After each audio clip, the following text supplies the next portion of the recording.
Good morning. This is May the 7th, Tuesday 2024, and we are in BBIS second semester compulsory English class. And this week we are having presentations on the essay on happiness by Aroha Bhattarai. He has already made two presentations last week, and today he is, I guess, about to complete his presentations. There are about 8 slides, and we will listen to Aroha carefully and make notes as we listen to his presentation. And if time remains after the presentation, I will also comment on the essay by Priscilla Long. So let me invite Aroha, please.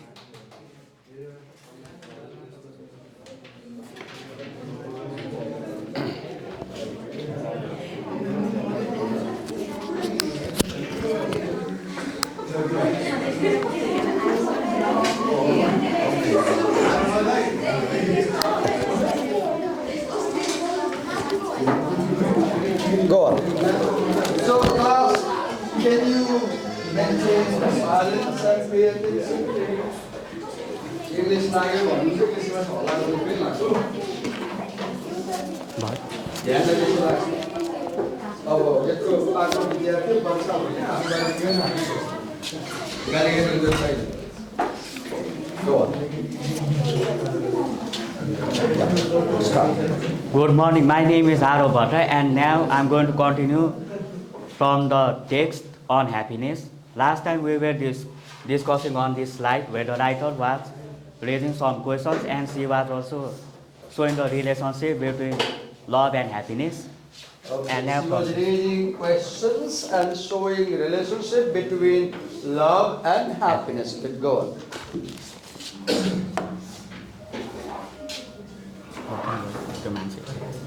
Yes, and in this paragraph, the writer has given example of happiness definition by Buddhist monk Matthew Ricard, and he says that the obsessive desire that often accompanies passionate love can degrade affection, tenderness, and the joy of appreciating and sharing the life of another.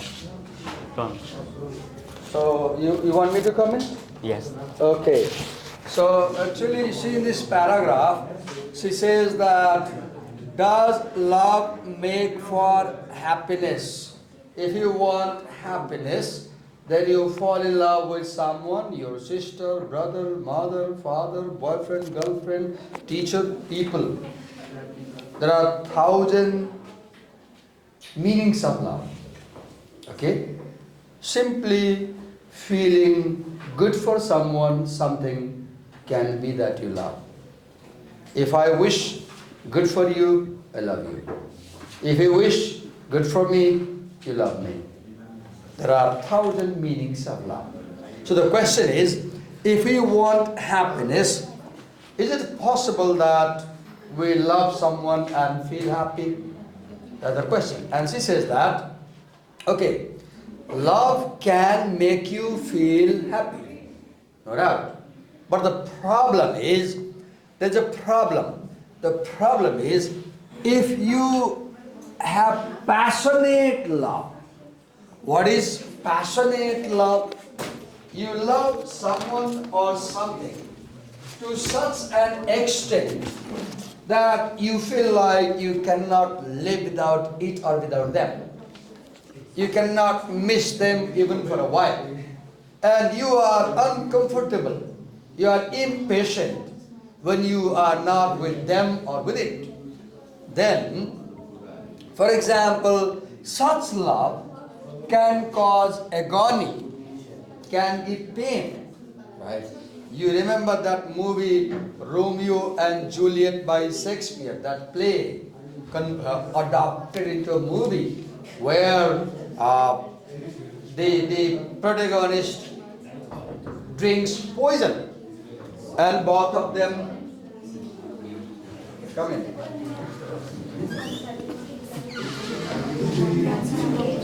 So such a love that is passionate and that can cause agony, she says, may not give you happiness. For example, she brings Matthew Ricard, Buddhist monk, who writes, obsessive desire. What is obsessive? What is obsessive desire? Obsessive desire is desire for something so strongly that if you do not get it, you go mad. You have heard that young teenagers were in love in newspapers, and the girl said no to the proposal, and the teenager got a bottle of acid and he spit on her face. You have heard such news, right? This is obsessive desire. This is infatuation. This is not love. This is not love. That's not love. That's obsession. What is obsession? It's psychologically troubling. If you are obsessed with something, it is harmful. If you don't get it, you go mad. You commit crime. You do bad things.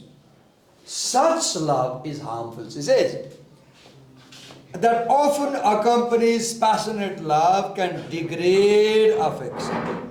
She used the word affection. What is affection? Affection is liking for something. Affection is pure, sacred, genuine, authentic, original interest in something. And that affection, when it develops into passion and develops into obsession, becomes harmful. So understand the difference between affection, passion, obsession. These are the degrees of desire. Affection, a very soft level. Passion, stronger. Obsession, strongest. When it becomes harmful. Right? Tenderness. When you have tender feelings for people, which are not harmful. And the joy of appreciating and sharing life of another. When you have affection and tenderness for someone or something, you appreciate them. You praise them. You think good of them. And you share your life with them. But when you have obsession, you don't praise. You want to possess it. And such things are very harmful. So never have obsession for anything. There is something called obsessive compulsive disorder in psychology. Obsessive compulsive disorder. It is a psychological problem. When you have obsession for something or someone and you don't get and you go sick. This is not love. Obsession is not love. Obsession is a psychological problem. Right? What is love? Love is affection. Love is tenderness. You can have passion. For example, I have passion for teaching. If you watch my Facebook profile, my motto there is, the best thing one can do in their life is teaching. That's my passion. But some people complain me, Divakar sir, you are obsessed with teaching. And they are not happy with me. They say it is too much. Right? Some people think I have obsession and they think I'm harming myself. But I think I'm not obsessed, I'm passionate. When you are passionate about something or someone, you are deeply devoted and dedicated to them or it. Having a passion is a good thing. Because when you have a passion for someone or something, it fires you. I have passion for teaching. But if the passion goes beyond passion and you have obsession and you cannot live without teaching, you feel sick, that's harmful. And she says, love that turns into obsession cannot give you happiness. Love that turns into obsession cannot give you happiness. So make sure that your love is not obsession. Your love is passion. Your love is affection. Your love is tenderness. Then you feel happiness. Move ahead. No doubt, when I explain, you might feel that I'm explaining better than him.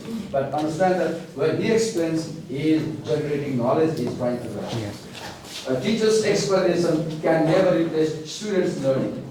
It's always better that he explains, not me.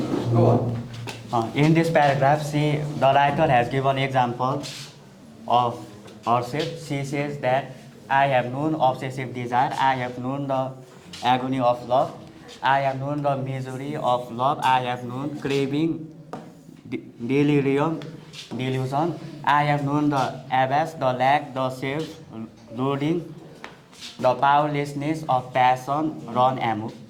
In this paragraph, she is giving the example of herself about desire. That. Okay, let me add a wonderful thing. You know, this essay, or any essay, I will say, I don't know whether you agree with me or not, anything that you read as a student, you should read it deeply. That way you learn to make meaning and grow. Your mind grows.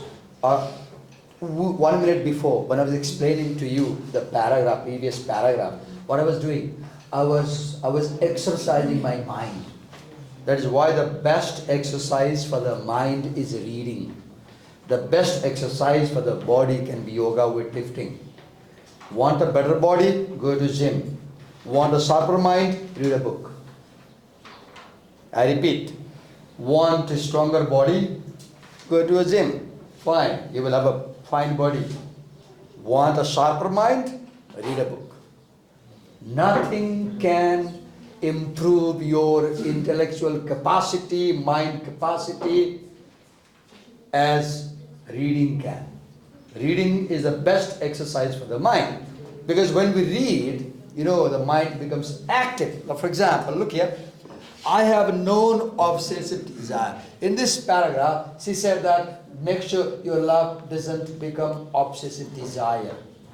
Now, she picks up the same topic and continues second paragraph. I have known obsessive desire. I have known the agony of love. What is agony of love? When love becomes tragic. When, for example, on camera, I have no hesitation to tell you.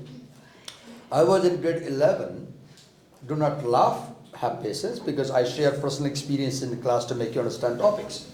I fell in love with a girl in the other section. So we won't talk, because we are not allowed to talk.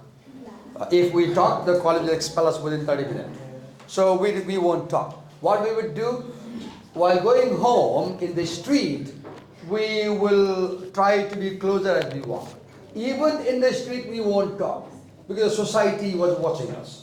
So what I would do, I would walk, and her house was beyond my residence. So she went back from the back of my house to further away. So I would walk, come in my room, lock the door from inside, and stand by the window and look her walking down the road. And she knew that I'm looking at her from the window. So sometimes she will turn back and give a glance to make sure that she knows I'm watching her. And you will be surprised. I'll just watch her. I'll see her from the back because she's going down the road. And as she went down the road, the size of her body became tiny and tiny and tiny as you walk 1 kilometer, for example. And a point will come when I can see her no more, because there is a turning over down there. And when she reaches the turning, I start crying.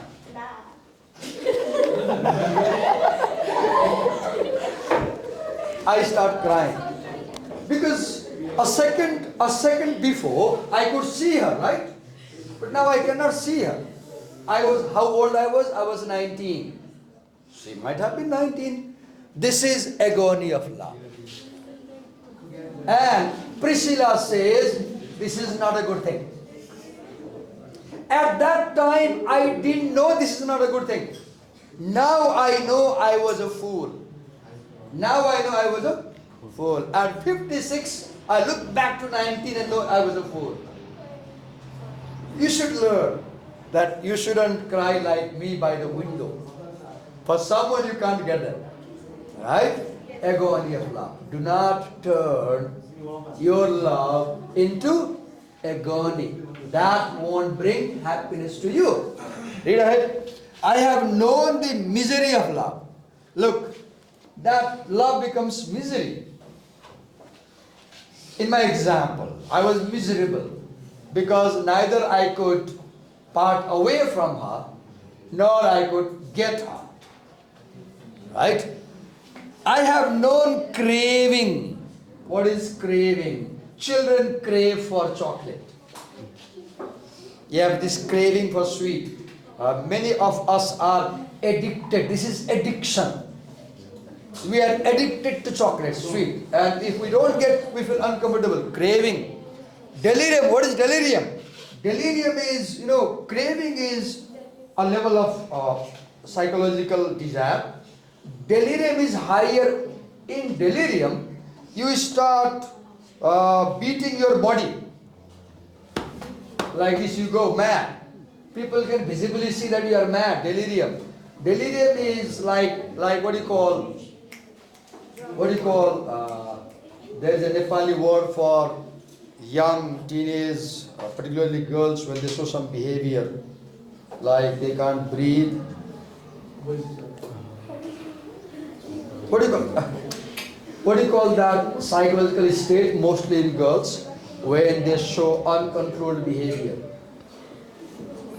There's a very particular Nepali word. I forgot. Okay. Delirium. Delusion. Look. Craving, then delirium, then delusion. What is delusion? Delusion is that state when your mind stops working. You go crack. Delusion. You don't see things properly. You don't understand people. You are half-minded. Right? I have known the abyss. Then what happens? You fall in a deep abyss. What is abyss? Abyss is endless, deep gorge. The lack, the self-loathing. Then what happens? You start hating yourself. That's why you do like this. I have a couple. I won't tell the name. I know a couple these days. The boy is 22, the girl is 19. They fell in love, got married. And now one day the boy goes to work and the girl, what she did, she bought 2 mobile phones, one for the husband, one for herself. And whole day in the second mobile phone, she has video talk with other boys. And then they call her and she visits them. Then one day, the husband found the second mobile and saw all the video and images. Then they had a fighting in the room. She called mother-in-law. He called mother-in-law and said, then they were separated. Then second day I meet him and I see that here he has all his scratches with blade, all bleeding. I said, "Kya karega babu yo?" He doesn't speak.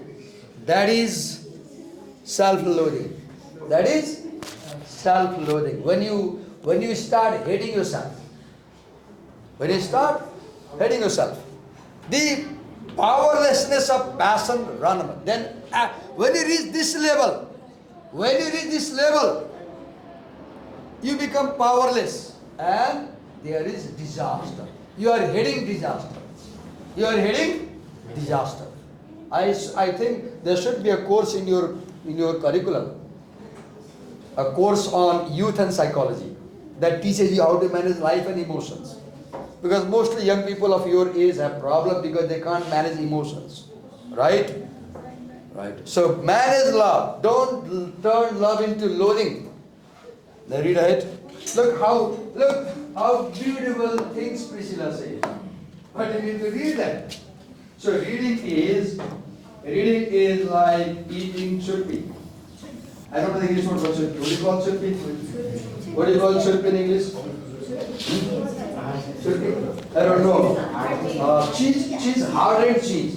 So I'll say, reading is like eating hardened cheese.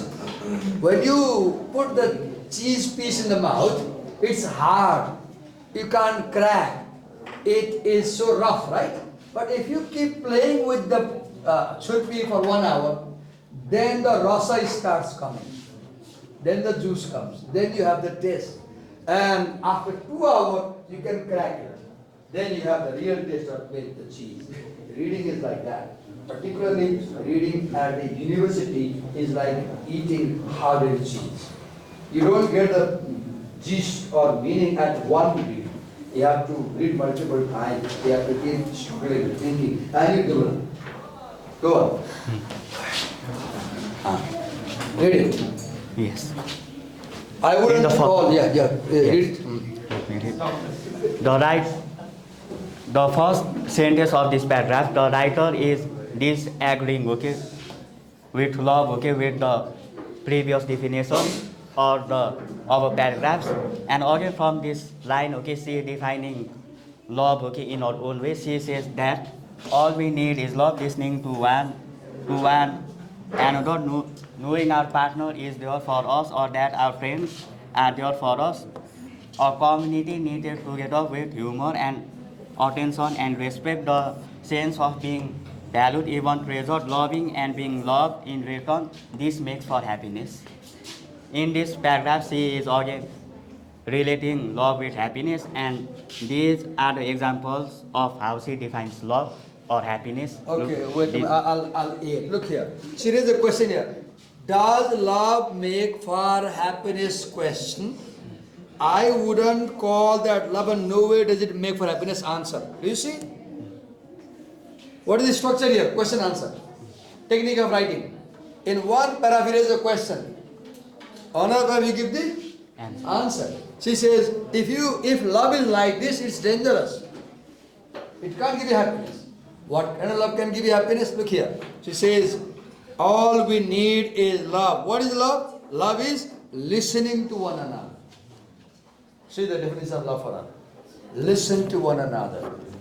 Share concerns. Then, knowing our partner.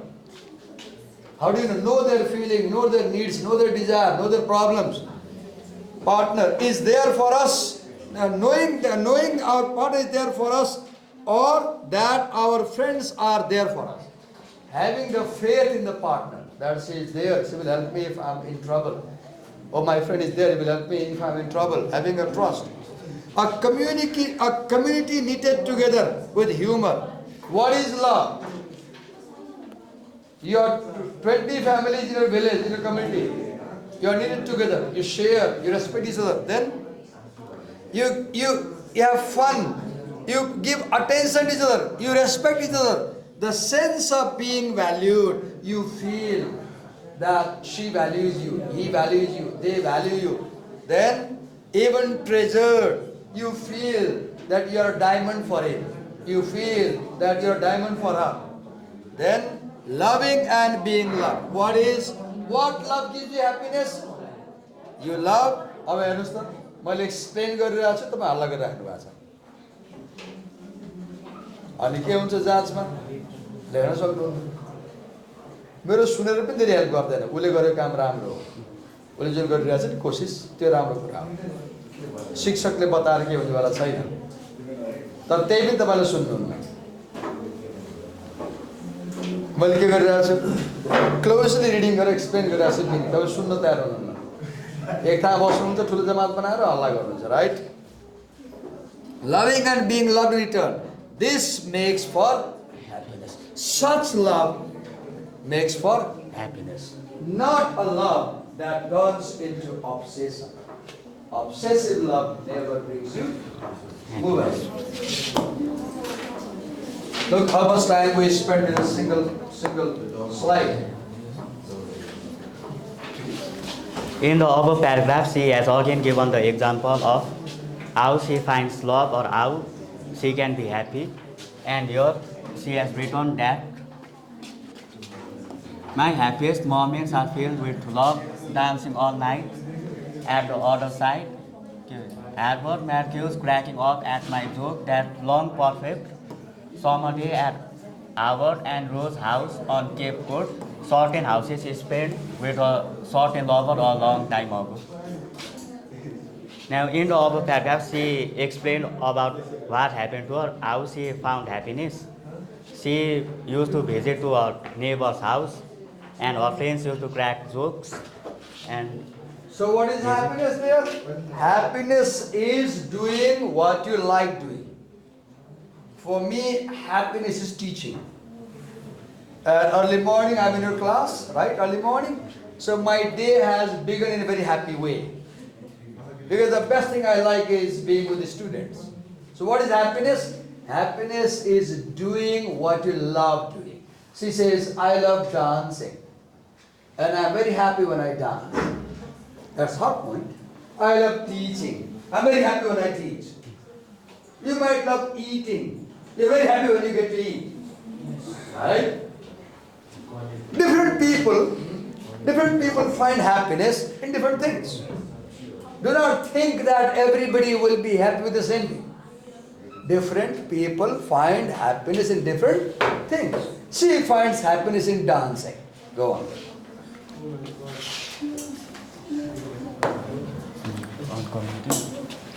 तपाईँले एउटा काम गर्नुहोस् के त्यो 5 पाण्डव हुनुहुन्छ नि एक ठाउँमा बस्नुहोस् एक ठाउँमा बस्दा के भइदियो बानी के छ तपाईँहरू कुर बोल्नुहुन्छ के मैले बोल्दा के भयो टिचरले गाली गर्छ हैन टिचरले इरिटेसन हुन्छ एक ठाउँमा बसेर सल्युसन के हुन्छ एक ठाउँमा बस्नु तपाईँहरू एक ठाउँमा बस्दा के साथी हुनुहुन्छ नजिक हुनुहुन्छ अनि गर्दा भइहाल्छ हल्ला हल्ला गाली गर्नुहुन्छ गाली गर्दा रिस उठ्छ हो नि है गाली रिस उठ्छ solution ke अलग-अलग कम्प्युटरले जो समाधान हुन्छ तपाईले सिकाइदिनु go on in this paragraph, another Bhutanese man asks a question on how you spend your holidays, okay, like that. On an average, how many days did you spend in the past 12 months attending social and cultural activities such as community festivals? And in this paragraph, she answers the question. She says that I enjoy 4th of July celebrations, especially the hot dogs, fireworks, ice cream, and the good mood of the crowd. But the holiday also comes with unhappy disagreements and hatreds within our ever at one nation, not to mention people shooting off illegal fireworks and starting fires and blowing off the fingers. And she says that she faces both good and bad things. The good things are she